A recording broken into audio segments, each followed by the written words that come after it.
Quelques mots d'introduction. Donc je me présente, je m'appelle Georges Haddad, je suis professeur de mathématiques à l'université Paris 1 Panthéon-Sorbonne et je préside cette université depuis 1 an et demi, mais il faut savoir que je l'ai présidée il y a 28 ans. Donc il y a 28 ans, j'étais le plus jeune président de cette université, je suis aujourd'hui le plus vieux, après un parcours varié, scientifique et en particulier à l'UNESCO où j'ai eu le bonheur et l'honneur avec Federico Mayor de créer les chaires UNESCO que certains d'entre vous connaissent. Alors c'est un grand plaisir pour notre université et pour son président d'accueillir Monsieur Dominique de Villepin, Monsieur le Premier ministre, qui va nous donner sa leçon inaugurale pour le 5e cycle, je crois, de conférences de cette merveilleuse chaire intitulée « Grands enjeux stratégiques contemporains » et si brillamment piloté, accompagné par mon ami Louis Gauthier, à nul autre pareil, qui a su, en partenariat avec de nombreuses sociétés, sociétés industrielles, bon, je ne vais pas toutes, aussi je vais les nommer, MBDA, je ne savais pas ce que c'était, j'ai regardé sur Internet, c'est impressionnant, Thales, Airbus Group, Ariane Group, le CEA, Naval Group, la Fondation Saint-Cyr, mettre en dynamique cette chaire qui aborde des questions essentielles dans une perspective inter- et transdisciplinaire. Et ça, c'est important.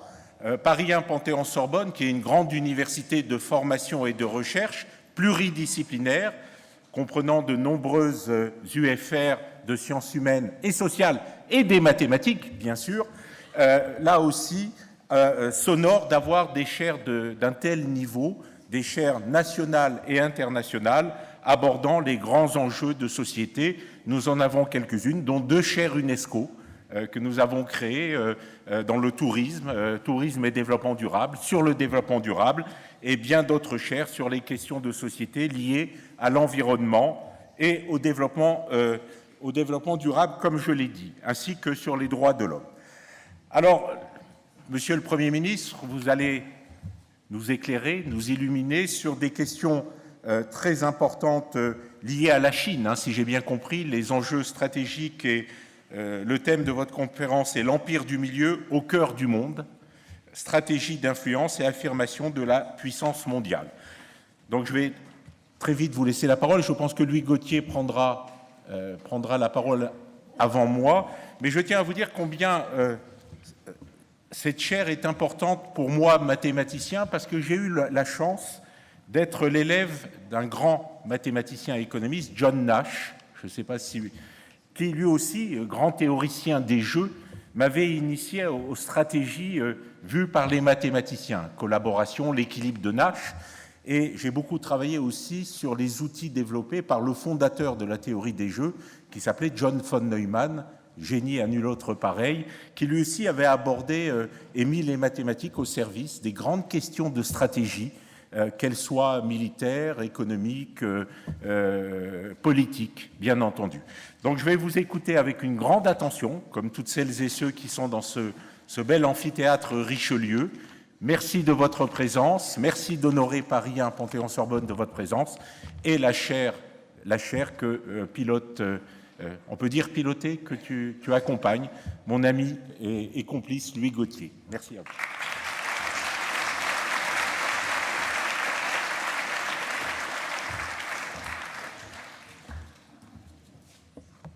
Monsieur le Premier ministre, Monsieur le Président, chers collègues, Mesdames et Messieurs, cette séance inaugurale ouvre donc notre 5e cycle de conférences de la chaire Grands enjeux stratégique contemporain.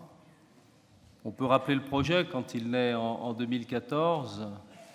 D'abord un constat, l'absence dans l'université française de département de War ou de Diplomatic Studies, le fait que la discipline des relations internationales ou des études de défense et des affaires stratégiques ne soit pas reconnue en tant que telle, mais ce sont, il faut bien le reconnaître, des disciplines carrefour, et la volonté de positionner au cœur de l'université française, à la Sorbonne, à Paris 1, vous venez d'évoquer la richesse de l'offre de formation et de recherche de cette université, de positionner un pôle de référence dans le domaine, de référence nationale, mais aussi de référence internationale.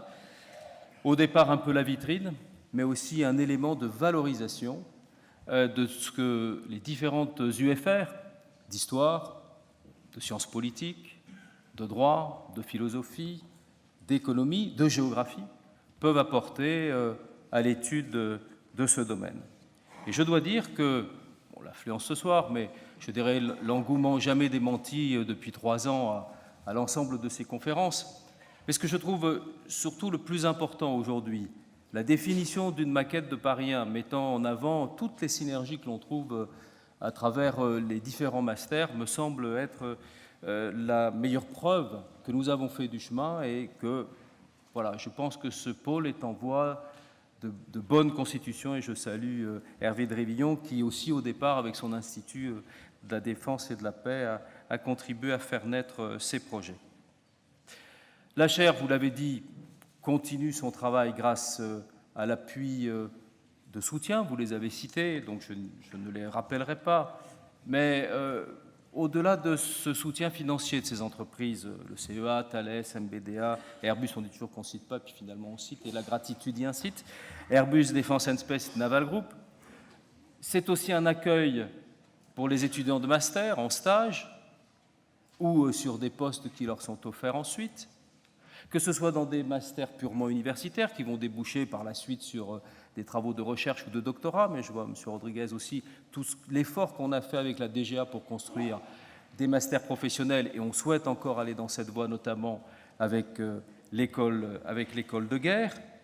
Un travail qui se fait grâce à l'appui de la Fondation Saint-Cyr, grâce aussi à l'appui du ministère de la Défense et des principaux instituts de recherche IRIS, FRS, IFRI, IRSEM.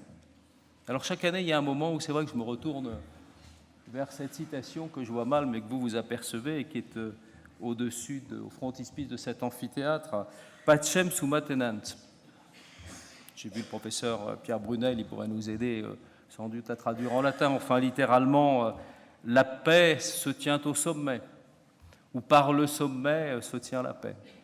La traduction, à chaque fois, alors la pédagogie, vous le savez, et mes collègues le savent encore davantage que moi, c'est affaire de répétition, mais pour les nouvelles générations, je suis amené à chaque fois à essayer de renouveler l'interprétation de cette formule qui n'est pas si évidente que cela en latin. En clair, ça veut dire généralement que le débat intellectuel, l'échange est plutôt propice à la paix. On l'oppose à une autre formule. Celle-là est tirée, vous le savez, de la Pharsale de Lucain, à l'idée que, à l'inverse, minima rerum discordia turbat, ce sont les vétilles, les petites choses qui sont propices à la discorde et qui amènent la guerre. Mais au fond, j'en ai cette année une autre interprétation, et la venue de Dominique de Villepin, que je remercie pour inaugurer les travaux de cette chaire cette année. Son ouvrage, notamment récent, Mémoire de paix pour temps de guerre, m'a donné matière à réflexion. C'était aussi celle d'un Christopher Clark sur les somnambules. La guerre, c'est une affaire de multiples. C'est toujours une affaire de multitudes. En revanche, la paix, ce bien précieux, tient quelquefois à l'affaire de quelques-uns. Et je ne voudrais pas rappeler ici la tenue d'un conseil de sécurité autour de l'Irak. Peut-être qu'il y aurait une méditation théorique, justement, sur la responsabilité qui échoue à certains. On va finir les célébrations de la guerre de 14-18, donc on va déboucher sur les problématiques du traité de Versailles, tout cet art très particulier des faiseurs de paix. Et en tout cas, je vous incite tous à lire cet ouvrage. Il est très riche dans sa matière et incite à beaucoup de réflexions. Évidemment, inéluctablement la Chine, et là aussi je remercie Dominique de Villepin qui a une grande connaissance de ce pays dans lequel il se rend souvent et avec qui il a établi depuis longtemps des relations, de nous aider dans cette séance. Généralement, c'est à mettre en scène quelque part le sujet des conférences, à le mettre en perspective, notamment au regard de l'évolution d'une actualité stratégique. Pas simplement la visite du président de la République, encore que d'une certaine manière, pour nous, elle est éclairante des défis du débat avec avec ce pays, notamment dans cette exigence d'un peu plus de réciprocité dans le rapport entre les Chinois et les Européens. Mais parce que quand on regarde l'évolution des derniers mois de la séquence internationale, on savait qu'inéluctablement on allait se tourner vers la Chine. On savait que, contrairement à l'aphorisme d'Hegel qui prétendait que l'histoire, c'était vrai pour le 19e, c'était vrai pour le 20e siècle, l'histoire allait d'est en ouest, on sait bien que le sens de l'histoire a changé, essentiellement polarisé par la Chine. Le sens de l'histoire va d'ouest en est aujourd'hui. Donc on savait qu'inéluctablement on aurait à rencontrer cette question. Mais 2017, c'est aussi la cristallisation de tout ce qu'on anticipait quant à la relocalisation des enjeux stratégiques sur l'Asie. Regardez par exemple la migration de Daesh ou les risques de relocalisation de Daesh à la suite du conflit en Syrie et en Irak. Ce repositionnement de certains des éléments qu'on a constatés au Bangladesh, au Pakistan, mais aussi en Malaisie, aux Philippines, en Indonésie. La question de la prolifération, on a été obnubilé longtemps par la problématique iranienne. Vous voyez aujourd'hui combien elle est nécessairement concentrée autour de la problématique balistique et de la prolifération nucléaire en Corée. Surtout, ce qu'on constate dans ces 12 derniers mois, c'est du fait du retrait américain, de certaines incertitudes de la diplomatie ou des positions américaines, un vaste espace qui permet à la Chine d'affirmer, d'occuper des responsabilités croissantes. Première interrogation, quel est le type de responsabilité? On avait souvent une façon de décrire la politique extérieure de la Chine comme étant principalement concentrée sur ses problèmes, sur une ère stratégique limitée par ses perspectives régionales. Et tout ce que nous voyons, c'est toute une série de projets du grand large, que ce soit des projets militaires ou que ce soit des projets de coopération économique. Et la première question que nous serons appelés à nous poser, peut-être avec François Godement, qui interviendra en second dans ce cycle, c'est quel est le modèle multilatéral que poursuit aujourd'hui la Chine, en rupture avec ce qui avait été son action internationale dans les 20 ou dans les 30 dernières années. Ce modèle que François Godement appelle modèle minilatéral, pour souligner qu'en fait, c'était un modèle très largement appuyé derrière une proposition de coopération internationale sur de nombreux accords de niveau bilatéral ou trilatéral. Je l'ai dit, je ne vais pas y revenir parce que toutes nos conférences vont être consacrées à ça. La Chine développe son influence économique et internationale dans une dynamique qui est facilitée par la mise en place d'initiatives structurantes, les nouvelles routes de la soie, le lancement en 2015 de la Banque asiatique d'investissement, qui rassemble aujourd'hui 80 États, les problématiques d'engagement des Chinois dans certaines opérations de maintien de la paix. Et d'une certaine manière aussi, on le voit, des formes de prise de distance sur un certain nombre de dossiers, ou encore de réimplications qui ont pu apparaître à certains surprenants, comme par exemple l'implication dans les accords de Paris sur le climat, en constatant d'ailleurs qu'aujourd'hui, une des premières industries à proposer des énergies écologiques ou vertes, ce sont les Chinois.